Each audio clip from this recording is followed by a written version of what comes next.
It was about 4:55 when there was a Team Stanton conference, and that included Annabelle, Alana, and myself. And we were just noticing that there weren't a lot of people coming back for the evening service. And maybe that's because they got wind that I was going to speak on the book of Ecclesiastes, or maybe it was because they were tired, or both. And so we thought, well, maybe Todd, or they don't call me Todd, they call me Dad. Maybe Dad, you need to do something else. And so we scrambled around. And I actually had something prepared last night, but I didn't want to take Peter Barnes' thunder, so I decided not to say a number of things I wanted to say. I thought, well, I'll pull that out, because it was related to Thanksgiving. This has been Thanksgiving weekend. But the printer's not working. So we're stuck with Ecclesiastes. And I know you're all tired, and I'm going to go through this as simple as I can, as quickly as I can. But I do appreciate you coming back. I appreciate you here. And I do hope this is helpful. So if you got your Bible, turn to the book of Ecclesiastes. And I just want to begin by reading the first 10 verses, and then I'm going to fast forward to chapter 12. So Ecclesiastes chapter 1, and I'm reading from the Christian Standard Bible. The words of the teacher, the son of David, king in Jerusalem.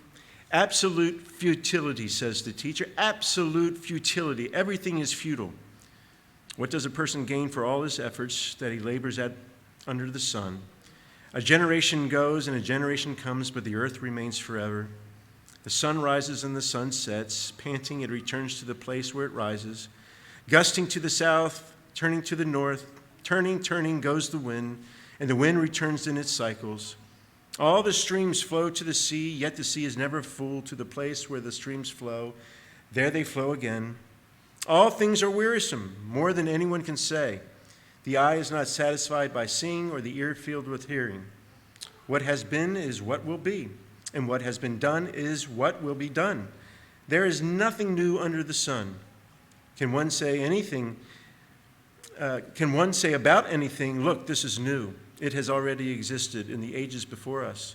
There is no remembrance of those who came before and of those who will come after. There will also be no remembrance by those who follow them. I'll just stop there and have you fast forward to the end of the Ecclesiastes, which is chapter 12.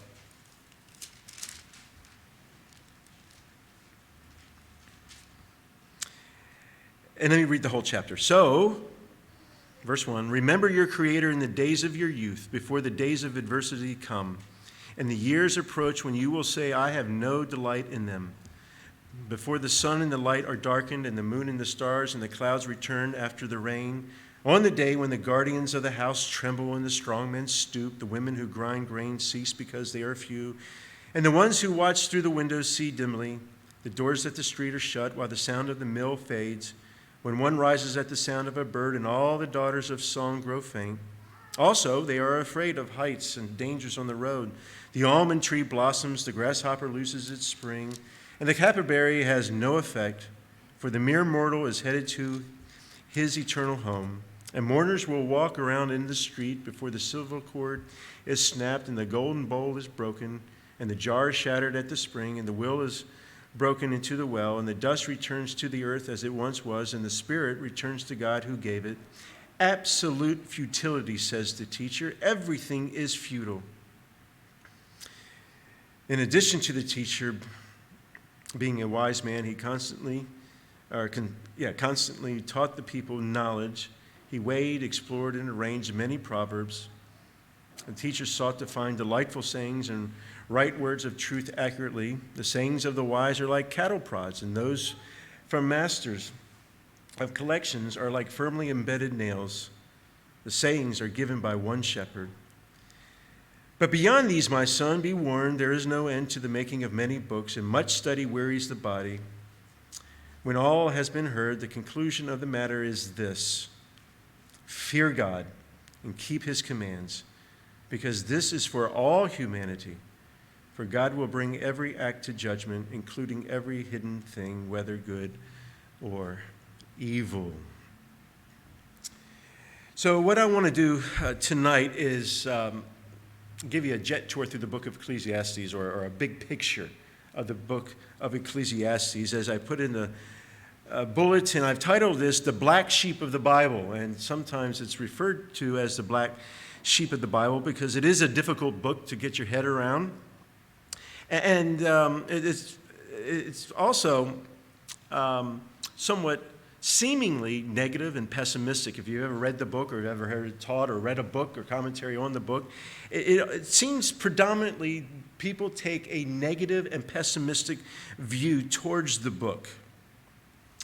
I actually don't take that view, as you'll see tonight. I think it's more of an optimistic view. But the reason why it's kind of seen as a pessimistic view is because of a wrong translation of a number of words.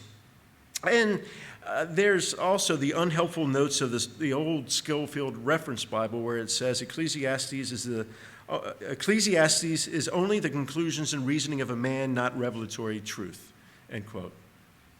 In other words, it says that it's not inspired and shouldn't be part of the Bible.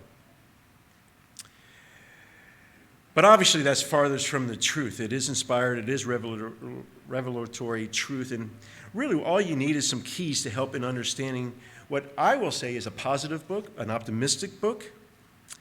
And basically what I want to do tonight is give you those keys to help you understand why it is optimistic and positive. So let's go back to chapter 1, verse 1. And let me read it again. This time, I'm going to read it in the New King James, just to give you a different translation. It's not a whole lot different from the Christian Standard Bible, but there's a slight change. The words of the preacher, the son of David, king in Jerusalem, vanity of vanities, says the preacher, vanity of vanities, all is vanities. Now, you understand now why people take this as pessimistic and negative. When you start a book like that, all is vanities, everything is vanities, or as I read earlier, futilities of futilities, everything is futilities. That sounds very negative, doesn't it? Sounds very pessimistic. Let me read it one more time, but I'm going to read it in the New King Todd version, okay? All right?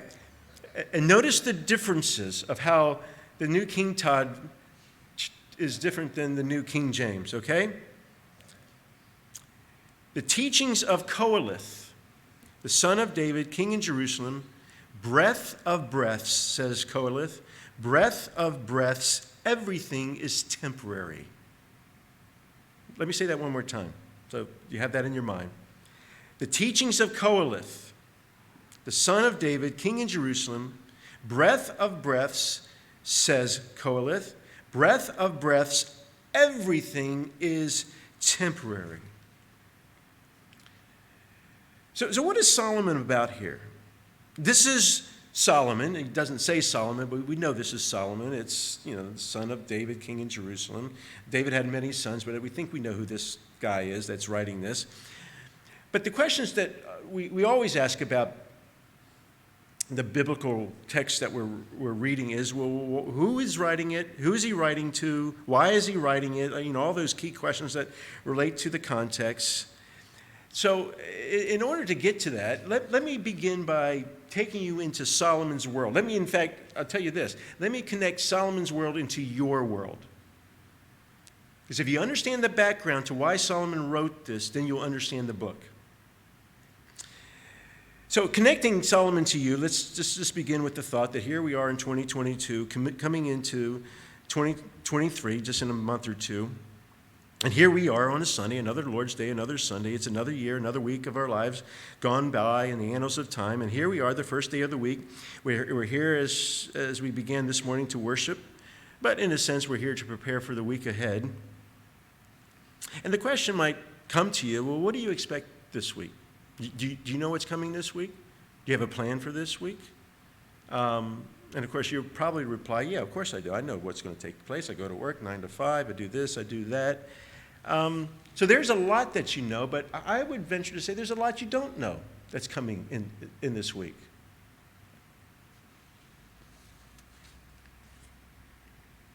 Think about last week, just as an example, or even last year for that matter. I mean, if you watched the news or read the newspaper, you would have noticed that the world, once again, has had its fair share of tragedies, disasters, panics, pains, sorrows. In other words, there seems to be trouble all over the planet. on every spot to one degree or another. There's global trouble, there's global economic trouble, there's civil unrest in parts of the world, there's wars in parts of the world, wars in Ukraine, there's tensions, there's famines, there's hurricanes, there's tornadoes, there's bushfires.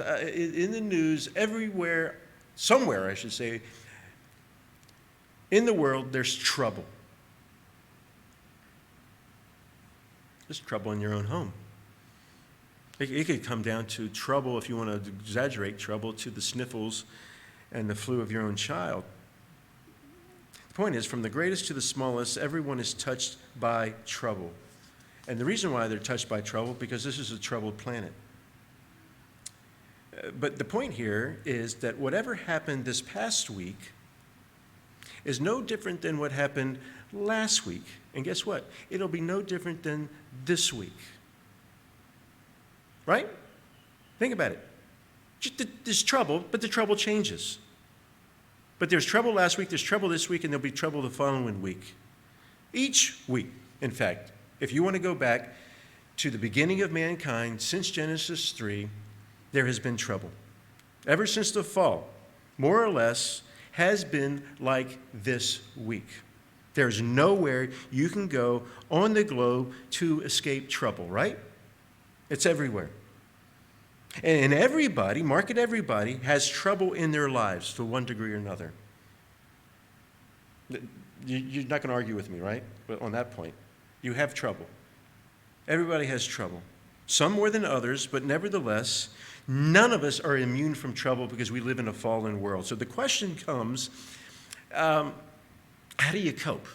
Right? How do you cope with trouble? How do you thrive in the midst of so much trouble and so much pain? In other words, what would you tell the world if you had the chance? What would your message be? In other words, if given the opportunity, what is the main message that you would want to give to a fallen world? Let me give you a bit more specific question. What if you had the opportunity to stand in front of the UN? There you are at the UN. You had all the nations gathered. You had one shot at it. What would you say? Take that analogy, and I think you'll start to understand the book of Ecclesiastes, because that's really at the heart of the book of Ecclesiastes. Solomon, in a real sense, you could say, is giving a speech before the UN, before all the world's philosophers. You remember, 1 Kings 4 makes the point that he was wiser than all the sons of Egypt and all the sons of the Far East. In other words, he had a reputation. Now, I don't know as a philosopher if they had academic meetings every year. Just have a conference on all the philosophers of the world at that time, gathered together and present papers. All the Babylonian philosophers, all the Egyptian philosophers, all the, Solomon's there, and everybody's giving papers on philosophy. But if they did, Solomon would have had the reputation of being the greatest and the wisest of all philosophers. And the book of Ecclesiastes, if you want to just kind of loosely describe what it is a philosophical treatise. It is a philosophical treatise, and it's a philosophical treatise to his world, yes, but his conclusions are relevant for every generation. You would have heard the New King Todd version back in chapter 1, verse 1, and I translated the first verse, the teachings of Qoheleth. That's a transliteration from the Hebrew. Most of you have preacher or teacher, but Qoheleth is a transliteration of the Hebrew, and it comes from the verb to gather.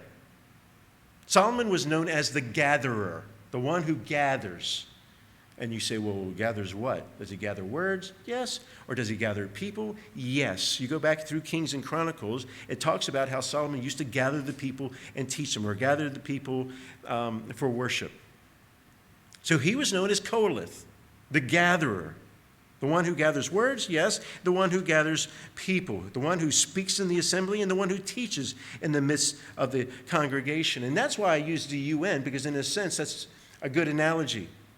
Here is the son of David. He's Qoheleth, but also notice the other names he's given. He's the son of David, the king in Jerusalem, and he's been given a podium to the world's elites. He's in the arena of the world's elites and the intellects, and he's given an opportunity to speak, and you ask, well, what does he say?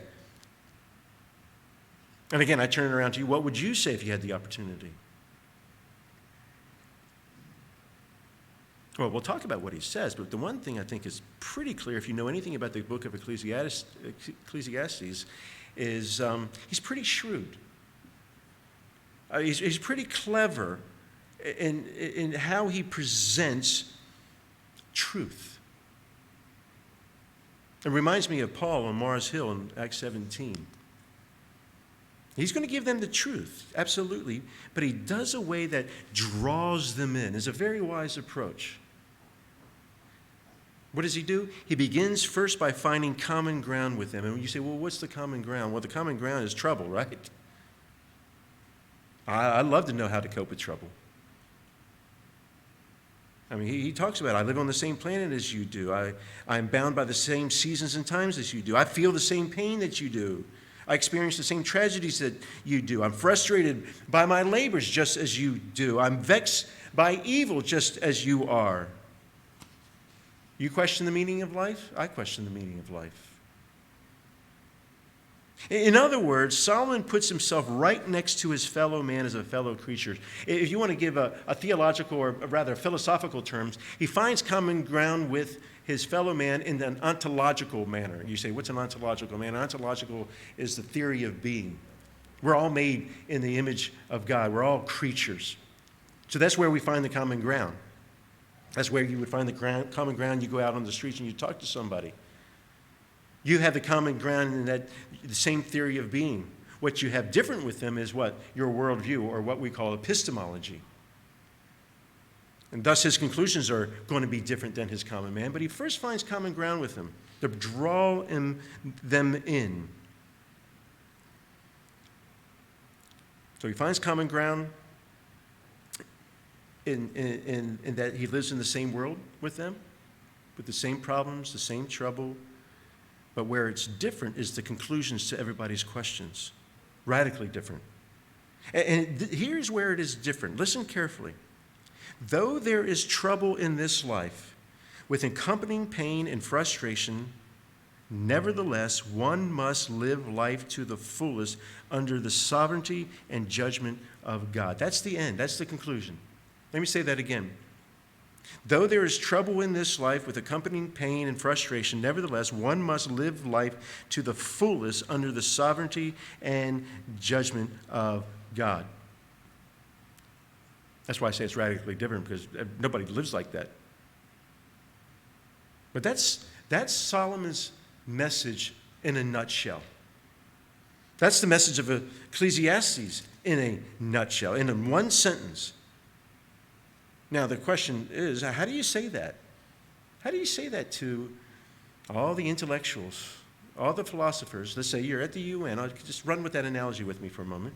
You're at the UN, and you want to convey that there's trouble, yes, but in the midst of the trouble, you have to still live your life under the sovereignty and judgment of God. Well, what do you say, and how do you say it? Well, that's the 12 chapters of Ecclesiastes. And we don't have time, obviously, to go through every single chapter and everything he says. Maybe we will some other time. But instead of going through each of the chapters, what I want to do for you tonight is give you some keys. And I want to give you 4 keys. These are the keys to unlock the book of Ecclesiastes so that you understand it. These are guides, clues, whatever you want to describe it. Let me give them up to you up front, and then we'll work our way quickly through each one of them. Number 1, to understand Ecclesiastes, you have to understand his structure. Number 1, understanding Solomon's structure. Number 2, understanding Solomon's vocabulary. That's going to be key. If you don't understand his vocabulary, you're going to misinterpret the book. Number 3, you've got to understand Solomon's theology. Where's he getting his understanding of the world and its troubles in order to say that his conclusion is to remember your Creator? And that actually gives away point number 4, and that is understanding Solomon's conclusion. So here's the 4 keys that we're going to work our way through. Understanding Solomon's structure, understanding Solomon's vocabulary, understanding Solomon's theology, and fourthly, understanding Solomon's conclusion. So let's go through this as quick as we can. And the point number one will be fairly quick, I think. And that's Solomon's structure. There's three parts to the book of Ecclesiastes. There's an introduction, there's a body, and there's a conclusion. That's it. And I read you the introduction, and I read you part of the introduction, and read you the conclusion, and the rest of it is the body. Two phrases that come out that help us understand the structure is one, fear God. That comes quite a bit throughout the book. Fear God. It comes in 3:14, 6:18, 8:13, 8:14, and at the very end, 12:13. Fear God. Fear God, fear God. By the way, with the introduction and the conclusion in the body, it's interesting that the introduction and the conclusion is in the third person, but in the body, the other 10 chapters is first person. So he draws them in the third person. Hey, we have something in common. Then I'm going to give you my experience through the next 10 chapters, and then I'm going to turn it all around and give you the conclusion, and I'm coming back to you in the third person. Again, that's the structure. It's autobiographical in a real sense, with all the within the first person. I said fear of God is a familiar phrase. The other familiar phrase throughout the book is under the sun. Under the sun. What does that mean? Under the sun. Well, it means without God. It means without God's revelation. That's why under the sun you'll find most of it is within those 10 chapters in the body.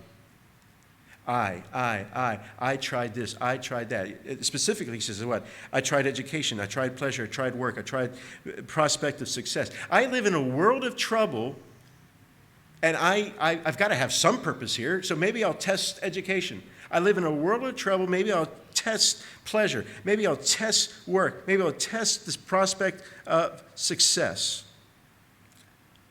And I'm going to do it all without God. I'm going to do it under the sun. Is there any meaning to that? Well, that leads us into the second point, and that is understanding Solomon's vocabulary. 38 times you have the Hebrew word havel. You've heard that before? Havel.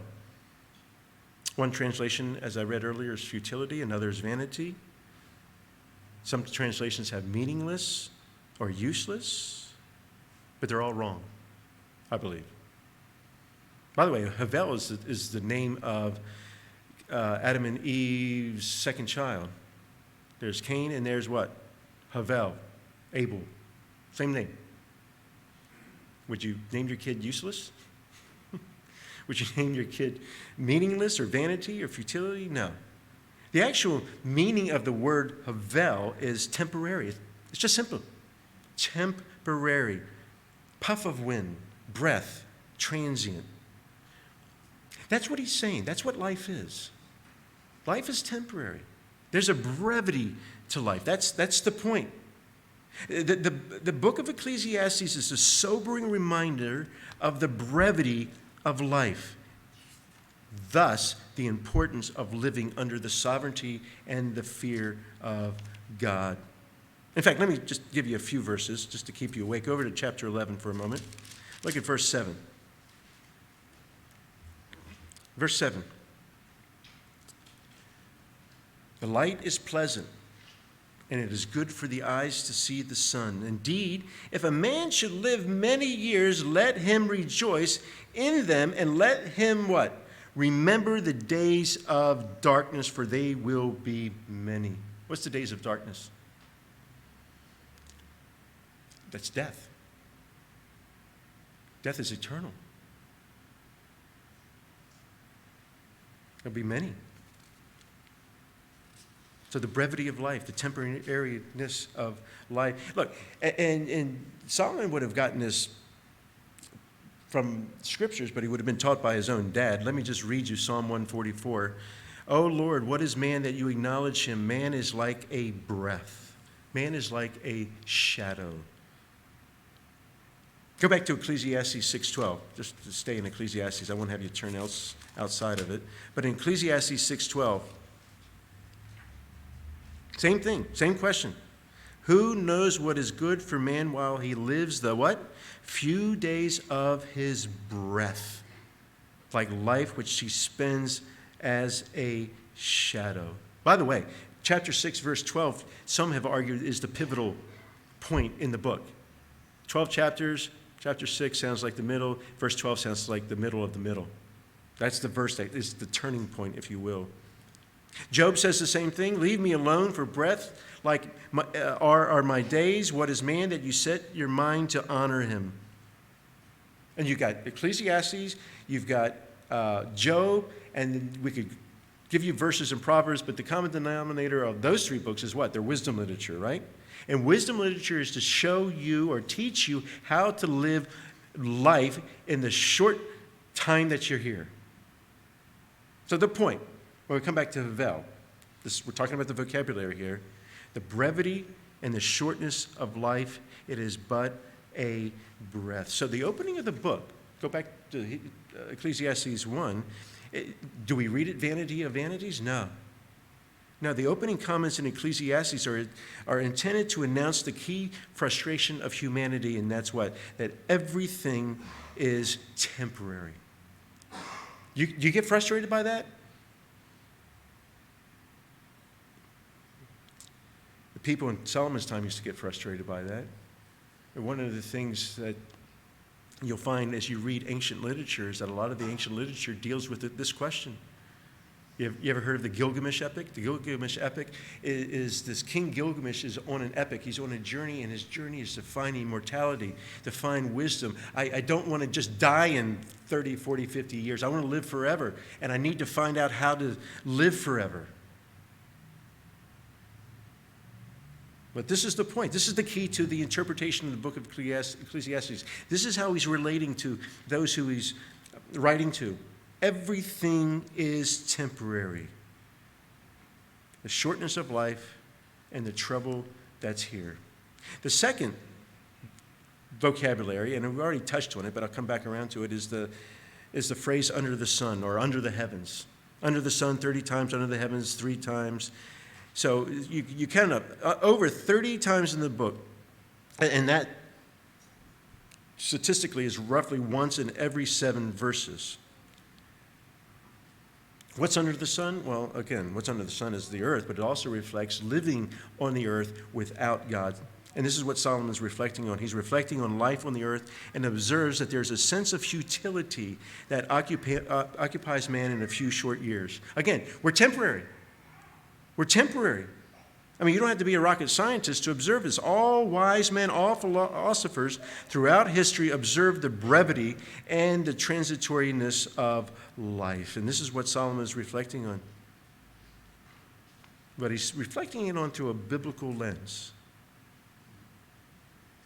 You want to know why there's a brevity of life? You want to know why there's a temporariness of life? You want to know the cause of the grief and the frustration that comes with work? Well, he's reflecting on Genesis. What does Genesis say? Genesis 3:17 and 19, cursed is the ground because of you, and grief, and you will eat of it. By the sweat of your face you will eat food until you return to the ground. Remember, this is the curse for the fall. Under the sun, then, is synonymous with while you're here under the sun, while you're alive. I mean, you ask the question, go back to chapter 1, verse 3, there's a question. What advantage does man have in all his work? And the question is on the basis of, well, if we're just here for a little while, what's the point? Right?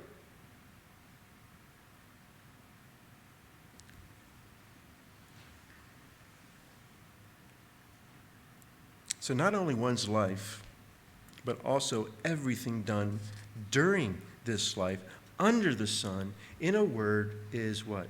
Temporary. And that's because we live in a fallen world. And we live in a fallen world because man fell back in Genesis 3. Now, speaking of Genesis 3, let's now go to point 3, key number 3, and that's understanding Solomon's theology. This is a philosophical treatise, but there's a fine line between philosophical treatise and a theological treatise. Where does Solomon get his conclusions from? His theological conclusions. Yes, life is temporary, but what do we do while we're here? What should we do while we're here? Let me just run through this. This is what I call Solomon's reflections on Genesis. This is where he gets his theology. Number one, first of all, when he reads Genesis, he gets it that God created the heavens and the earth. That's going to come through in Ecclesiastes. You can't understand this world without God as creator. Second of all, that God placed in man his life-giving breath. So God is creator. He created man. He created man in his image. You got to know that. Thirdly, man is created from dust and returns to dust. He says that, if you want to, he says that actually over in Ecclesiastes 3:20, and he also says it in Ecclesiastes 12:7. A fourth thing that he notes about the Genesis account is that marriage, as God ordained it, is one of life's most enjoyable blessings. All throughout Ecclesiastes, when he talks about marriage, he keeps saying what? Enjoy it, enjoy it, enjoy it. Yeah, life is temporary. There's full of trouble, but there are some joys in this life, and one of them is marriage, and while you're married, enjoy it. Enjoy the wife of your youth. Here's another thought that he gets from Genesis, the effect of the curse on creation. That in itself is temporary. The earth is groaning, Romans 8 says, for its redemption. Everything is temporary. You say, well, hang on a second. We're in 2022, and if we want to date it chronologically, Genesis 1 back, to 6,000 years ago, anywhere from 6 to 10,000 years, then that doesn't seem too long. Well, in light of eternity, it's a drop in a bucket, right? Here's another thing that he grabs from Genesis. After the fall, man's heart is desperately wicked.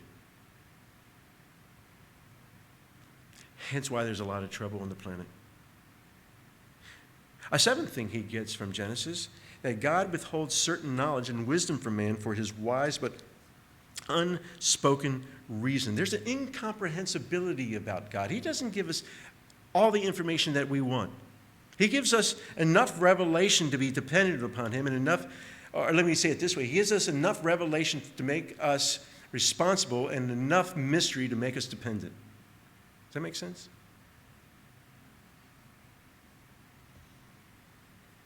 Here's another thought. Death overcomes all creatures. Death is happening to everybody. Creatures alike. All creatures. And then lastly, there is a judgment in the end. And judgment is a result from the fall. So, as I said, he connects with the people. He wants to give them some answers to how to live in this life that's full of trouble. How are you going to cope in a life that's temporary? Well, you've got to have a theology behind that, and the theology comes from Genesis. Let me say it this way. Solomon implies, if you want to know why there is trouble and death in this world and why life is temporary, I got only one place for you to go, and that's where? Genesis 1 through 3. Hence why, and this is the drum we've been beating at this church for, I don't know how, ever since I've been here, and I'm sure before me, you got to get Genesis right. Getting Genesis right is the foundation of the Bible, but it's the foundation of everything. By the way, this theology is not just in Genesis, it's pervasive throughout the whole Bible, even into the New Testament. Remember in James 4? James 4 says, we're just here like a mist that appears for a little time and then vanishes. Where does he get that? And then Romans 8, same thing. Paul there in Romans 8:18-20 reminds the believer that this life has a fair amount of suffering. Of course there's going to be. We live in a fallen world. But that's not comparable to the glory to be revealed. But for now, for the present, this is a time of futility, a time of trouble. And it's purposely brought on by God because of man's disobedience. But God works all things together for good, our good, and for his glory in the midst of all of that. That's a conclusion in one sense, but that leads to our fourth understanding. We're almost done. Understanding Solomon's structure, understanding Solomon's vocabulary, understanding Solomon's theology, and then let's just pull it all together and say, what is Solomon's conclusions? And I got two. I got a short conclusion and I got a long conclusion. Here's the short conclusion. The short conclusion is, first of all, the seemingly negative evaluations on much of life found in the book is simply putting this life in its proper perspective. As I said at the beginning, it's the black sheep of the Bible because people don't get it and they read it and they think it's pessimistic. But the reason why it seemingly seems pessimistic, because he's a realist. He's a realist. He's not out there to say this is your best life now. Right? There is trouble. There is tragedy. You live in a fallen world. You are a fallen creature. Life is full of troubles, and it's a temporary life. Secondly, life is lived subject to the will of God and accountable to his judgment. And I'll say more about this in the longer conclusion, but this is part of the shorter conclusion, and that's why it needs to be repeated twice. Thirdly, the Christian especially must remember that life in Christ does not deliver one from trouble of this life. You know, all those people out there saying that once you become a Christian, and once you become, a believer, it's the end of all your troubles, the health, wealth, and all of that. They're lying to you, obviously. Trouble is no respecter of persons. And some of you know that. The troubles in this life serve to remind us that to die and be with Christ is far better, but for the time being, however, a faithful life in this world is what is necessary. That's the conclusion. Your life is temporary, but live it to the glory of God. Be faithful while you have this time under the sun on this planet. That's the short conclusion. Let me give you the long conclusion. And the longer conclusion can be summed up. You go back to Ecclesiastes 12, and this is it's a short phrase, but it is the conclusion to it all, and that's what? Fear God and keep his commandments. Yes, you're a fallen creature. Yes, you live in a fallen world. There's trouble all around, and a lot of life you don't understand. You can't unscrew the inscrutable. Why does, so-and-so get cancer and die? Why does so-and-so, hop on a plane and then the plane crashes and dies? And you just think of all the tragedies. Why? Don't know. Don't know. And Solomon says, I don't know. But I do know this. Remember your Creator in the day you were born. What I do know is that all things are going to come to judgment, so fear God and keep his commandments. That I do know. I don't know a lot. God is incomprehensible. When we talk about God's attributes, and we're going to talk about them in a moment, one attribute we don't talk about a lot is his incomprehensibility. Why does he do what he does? James says, ask for wisdom and he'll give it generously. And maybe he will, but sometimes he doesn't. You just have to trust him. You have to believe, and here's what you need to know. You need to know the character of God if you're going to live in this fallen world. First of all, you need to know that God is wise. God is wise and he has a plan. Look at Ecclesiastes 3:11. Ecclesiastes 3:11 says what? He has made everything tov. Tov. Tov ma'od. Actually, ma'od's not there, but we know it's tov ma'od. We know it's very good. He has made everything appropriate in its time. I lived on that verse for a long time years ago. He has made everything appropriate. He's made everything perfect, good, beautiful, in its time. And I have to lean on that. Solomon basically is saying there's a wise, sovereign God who's putting life together. And everything's good. Everything's perfect. The second attribute you need to know, which Solomon points out in his conclusion of how to live in this life, is not only that God is wise, but he's good. That he's good. Yes, our work is temporary. Yes, our work here is brief, but it is a gift from God. Everything's a gift from God, and therefore that shows his goodness. And the conclusion to that is what? As we did last night, and that's be thankful. Be thankful in everything. James 1:17 says, every good gift and every perfect gift is from where? From above. And it comes from the Father above who never changes. And you can slip an immutable in there as well. I mean, you're looking at life. And let's say you're looking at life analytically and it appears meaningless. That's, a lot of people do. When people commit suicide, they're at their last straw and they say, what's the point? Why am I here? I have no meaning in my life. I mean, they've come to rock bottom. And you say, well, what would you say to them? Well, you have to come to the conclusion that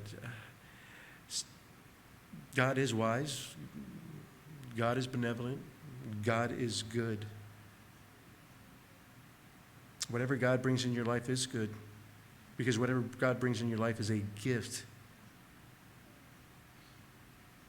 Hence why he says enjoy, enjoy, enjoy, enjoy throughout the book. You say, well, enjoy what? Well, he says enjoy your job, enjoy your spouse, enjoy your kids. In fact, he says enjoy your food. Enjoy it. You're just here for a short time. So whatever you have, it's a gift from God, so enjoy it. Don't complain about it. Don't murmur about it. Enjoy it. Enjoy God's blessings despite the curse. That's basically what he's saying. But there's one last attribute that you need to know. And that is God is just. And again, that comes back to the conclusion. There's a day of judgment coming. There's a judgment coming. And recognize that God is the giver of all good things, so enjoy whatever he's given to the glory of God, whether you eat, whether you drink, do to the glory of God. So enjoy it in the presence of God. But just remember, one day you will be judged.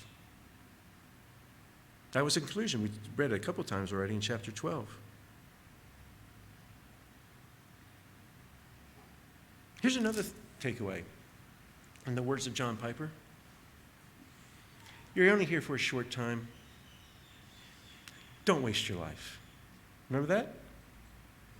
Don't waste your life. Don't waste time. Every thought, every action will be judged. I had Albie read Matthew 10, and I had him read probably more than I needed him to, but the connection to Ecclesiastes to Matthew 10 is where Jesus says, what? Fear God. Don't fear man who can just kill your body, but fear him who can kill both body and soul in hell. That's the conclusion of the matter. Don't waste your life. It is a fleeting one. Fear God. Make use of every day that you have. Make use of every resource that you have. Everything that God has given you. And you say, well, I only have a little bit. Well, parable of the talents. Take what the talents that he's given you and use them for the glory of God. So just to wrap this up, and remember, this is just a big picture of Ecclesiastes. Here's Solomon's conclusions. God is wise. Sometimes you can't figure out everything that he does. He's incomprehensible. God is good. Therefore, enjoy your life even though you don't fully comprehend it. And thirdly, do good or obey his commands, probably a better way of putting it. Why? Because he is a just God, and there's going to be a day of judgment coming when you will be rewarded for your deeds. Does that make sense? So far from being negative and far from being pessimistic, this is optimistic. We live in a fallen world. You're a fallen creature. We're only here for a short time. Enjoy it. But enjoy it to the glory of God, knowing that one day you will be accountable for everything you say and everything that you do. It's a perspective on life, and that's what he's given us. And that's optimistic and positive. Heavenly Father, we thank you for our time that we could just quickly run through the book of Ecclesiastes to give us just an idea of what the book is about, and trust that has been helpful because it's ultimately in the pursuit of the meaning of life, it comes back to you. It comes back to, well, we may not know everything and maybe can't figure out everything, and the trouble all around us is sometimes burdensome, but we know that you're in charge, and we know that you're good. And we know that whatever we have is a gift from you, and so enjoy it. Help us not to waste our life. We ask this in Christ's name. Amen.